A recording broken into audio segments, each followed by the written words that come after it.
एक सच्चे भक्त में ऐसी कौन सी शक्ति होती है जिसके आगे भगवान भी नतमस्तक हो जाते हैं। एक ऐसे श्री कृष्ण भक्त योद्धा की कथा जिसके साथ युद्ध में अर्जुन को जिताने के लिए भगवान श्री कृष्ण को अपने समस्त पुण्यों, गोवर्धन धारण का, रामा अवतार का और अन्य अनेक पुण्यों को लगाना पड़ा। महाभारत युद्ध के बाद युधिष्ठिर के अश्वमेध यज्ञ की कथा है। सुंदवा का कटा मस्तक जब गोविंद मुकुंद हरि पुकारता हुआ श्री कृष्ण के चरणों में गिरा, तब श्री कृष्ण ने झट से उस सिर को दोनों हाथों में उठा लिया। उसी समय उस मुख से एक ज्योति निकली और सबके देखते श्री कृष्ण के श्रीमुख में लीन हो गई। भगवान के भक्त भगवान से भी अद्भुत होते हैं। भीष्म पितामह ने अपने आराध्य श्री कृष्ण का पूजन बाणों से किया जब वह अर्जुन के रथ पर बैठे थे। ऐसा ही प्रसंग भक्त श्रेष्ठ सुंदवा का है, जिससे अर्जुन को बचाने के लिए भगवान श्री कृष्ण ने अपने समस्त पुण्य अर्पित कर दिए। महाभारत युद्ध के बाद सम्राट युधिष्ठिर के अश्वमेध यज्ञ का घोड़ा चंपकपुरी राज्य की सीमा में पहुंचा। इस अश्व की रक्षा कर रहे थे श्री कृष्ण के बाहरी प्राण अर्जुन और उनके सबसे बड़े पुत्र प्रद्युम्न। विशाल पांडव और यादव सेना भी साथ में थी। चंपकपुरी बड़ा ही धर्मनिष्ठ राज्य था, जिसका प्रत्येक नागरिक एक पत्नीव्रती व भगवान भगवत भक्त था। चंपकपुरी के महाराज हंसध्वज ने अश्वमेध यज्ञ के घोड़े को पकड़कर बांधने की आज्ञा दे दी। महाराज हंसध्वज ने सोचा कि मैं वृद्ध हो गया हूँ, किंतु अभी तक मेरे नेत्रों को श्री कृष्ण के दर्शन का सौभाग्य प्राप्त नहीं हुआ है। यह अश्व रोका जाएगा तो प्रियजन पांडव व यादवों के प्राण बचाने के लिए भगवान श्री कृष्ण को स्वयं आना पड़ेगा, और जब वे आएंगे तो मैं उनका दर्शन करूंगा और धन्य हो जाऊंगा। राजा के गुरु थे शंख और लिखित मुनि। उन्होंने घोषणा कर दी कि कल प्रातः काल निर्धारित समय पर जो रणभूमि में नहीं पहुंचेगा, उसी खौलते तेल के कड़ाहे में डाल दिया जाएगा। श्री कृष्ण के चरणों में प्राणार्पण करने का सौभाग्य जीवन में बार बार नहीं मिलता। इसलिए राजा हंसध्वज व उनके चारों पुत्र और राज्य के समस्त युवक व वृद्धजन सभी लोग कवच पहनकर युद्धभूमि में पहुंच गए। राजा के नेत्र यह देखकर अंगार हो गए कि युद्धभूमि में उनके सबसे छोटे पुत्र सुंदवा का कहीं भी पता नहीं था। उसकी खोज के लिए सैनिक भेजे गए। भगवान के परम भक्त सुंदवा था। रणभूमि में समय पर न पहुंच पाने में राजा हंसध्वज के पांचवें व सबसे छोटे पुत्र सुंदवा का कोई दोष नहीं था।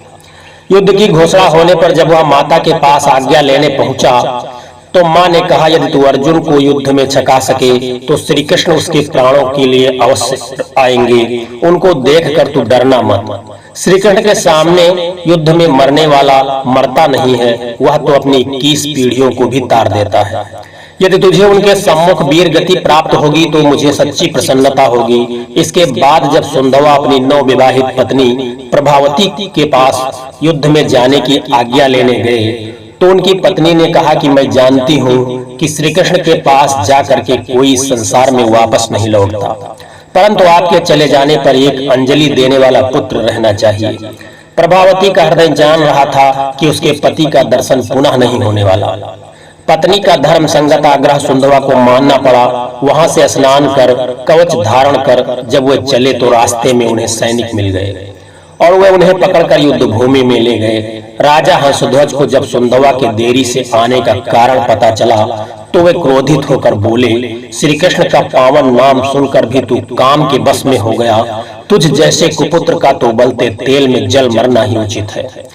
तेल का कड़ाह अग्नि पर चढ़ा दिया गया, किंतु सुंदवा को पकड़कर किसी को कड़ाहे में डालना नहीं पड़ा। सत्पुत्र स्वयं पिता की आज्ञा का पालन करना अपना कर्तव्य मानता है। सुंदवा ने गले में तुलसी की माला धारण की और हाथ जोड़कर प्रार्थना करने लगा, हे गोविंद, मुझे इस देह का मोह नहीं है। बस एक ही दुख है कि आपके श्री चरणों का प्रत्यक्ष दर्शन नहीं कर पाऊंगा। लोग यही कहेंगे कि सुंदवा तेल में उबल कर मर गया। मुझे अग्निदाह से बचाइए और इस देह को अपने श्री चरणों में गिरने दीजिए। जो लोग समस्त कामनाओं को पूर्ण करने वाले समस्त फलों के दाता गोविंद का स्मरण करते हैं, वे तीनों तापों से छूटकर सदा के लिए दुख रहित हो जाते हैं। भक्त सुंदवा के लिए खौलता तेल भी शीतल हो गया। श्री कृष्ण गोविंद इस प्रकार भगवान नामों को पुकारते हुए सुंदवा खौलते तेल के कड़ाहे में कूद गया। कोई अर्थ है से पुकारे और वह मोर मुकुट वाला न सुने, ऐसा तो कभी हो ही नहीं सकता। प्रहलाद के लिए उसने अग्नि शीतल की, द्वापर में 2 बार दावाग्नि का पान किया, तो क्या आश्चर्य कि सुंधवा के लिए आज खौलता तेल शीतल हो गया। सुंधवा को तो शरीर का भान ही नहीं था, वह तो खौलते तेल में तैर रहे थे और उनका एक रोम भी नहीं झुलसा। यह देखकर सभी को संदेह हुआ कि कहीं इसने कोई मंत्र या औषधि का प्रयोग तो नहीं कर लिया कि तेल गर्म है या नहीं है। यह जानने के लिए पुरोहितों ने एक नारियल तेल में डलवाया। तेल में गिरते ही नारियल तड़ाक से फूटा और उसके 2 टुकड़े हो गए। दोनों टुकड़े उछलकर राजा के पुरोहित शंख व लिखित मुनि के सिर पर जाकर तेजी से लगे। तब जाकर उन्हें बुद्धि आई कि हमने एक सच्चे भगवान भक्त पर संदेह किया है। सुंधवा को तेल से निकाला गया। प्रायश्चित करने के लिए शंख मुनि उसी उबलते हुए तेल के कड़ाहे में कूद पड़े, किंतु सुंधवा के प्रभाव से उनके लिए भी तेल शीतल हो गया। मुनि ने सुंधवा को गले से लगा लिया। तब मुनि के साथ सुंधवा तेल के कड़ाहे से बाहर आ गए। राजा ने सुंधवा से कहा, श्री कृष्ण जिसके रथ का सारथ्य करते हैं, उन गांडीवधारी अर्जुन को तुम ही संतुष्ट कर सकते हो, अतः तुम ही सेना का नेतृत्व करो।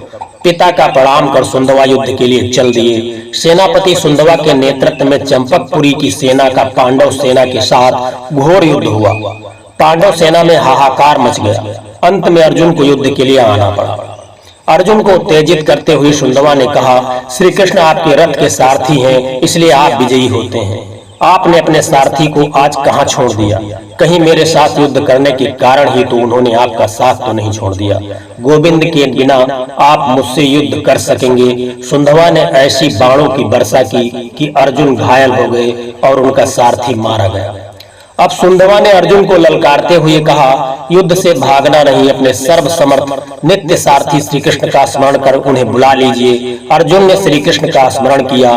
श्री कृष्ण को कहीं से आना तो था नहीं, वे तुरंत प्रकट हो गए और रथ की डोरी संभाल ली। सुंधवा और अर्जुन ने उन्हें एक साथ प्रणाम किया। सुंधवा ने अर्जुन को जिसके लिए युद्ध में शस्त्र किया, उसका वह उद्देश्य पूरा हो गया।